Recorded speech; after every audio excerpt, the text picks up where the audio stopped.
Hello बच्चों, आज हम करेंगे कक्षा 4 की सामाजिक अध्ययन की वर्कशीट नंबर 7। चलिए शुरू करते हैं। पाठ है भारत के समुद्री तट। प्यारे बच्चों, हमारे भारत का दक्षिणी भूभाग प्रायद्वीपीय है, यानी इसके 3 ओर समुद्र है। भारत के पूर्व में बंगाल की खाड़ी और पश्चिम में अरब सागर, दक्षिण में हिंद महासागर है। समुद्र का जल स्थल में इस तरह तक अंदर चला आता है जहां इसके 3 तरफ से स्थल होता है। केवल एक ओर समुद्री जल होता है तो इसे खाड़ी कहते हैं, जैसे बंगाल की खाड़ी। समुद्र के किनारे पर बने बालू के मैदान पुलिन या बीच कहलाते हैं और समुद्र के किनारे खड़ी दीवार जैसा भूभाग जिस पर समुद्री लहरें टकराती हैं क्लिफ कहलाता है।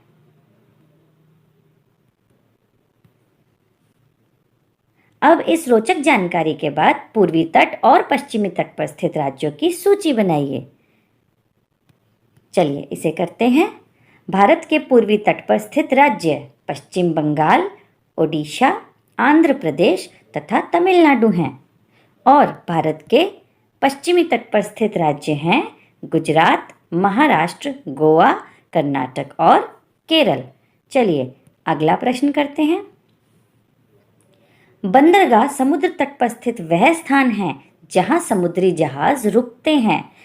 यहीं से जहाज़ों पर सामान लादा और उतारा जाता है। पाठ्य पुस्तक की मदद से भारत के पूर्वी तट व पश्चिमी तट पर स्थित बंदरगाहों की सूची तैयार कीजिए।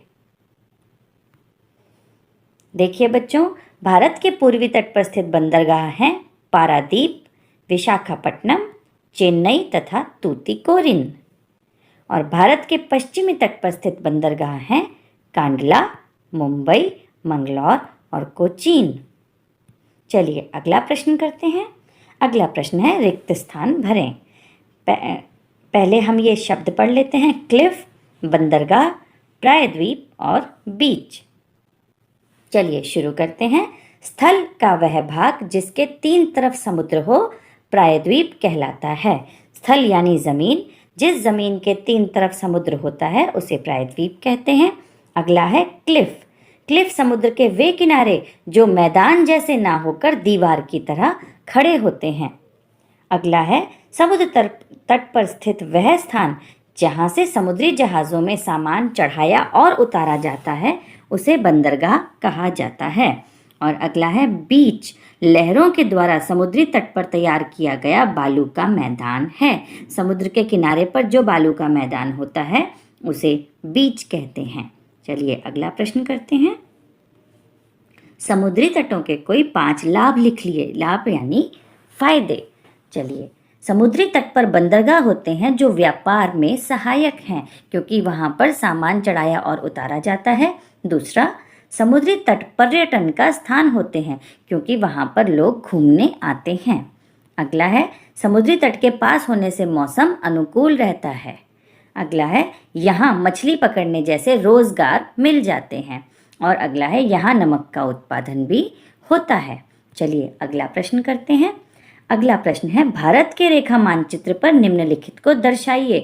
पश्चिमी घाट, पूर्वी घाट, खंबात की खाड़ी, अरब सागर, बंगाल की खाड़ी, हिंद महासागर और लक्षद्वीप। चलिए इसको देखते हैं। ये है बच्चों खंबात की खाड़ी।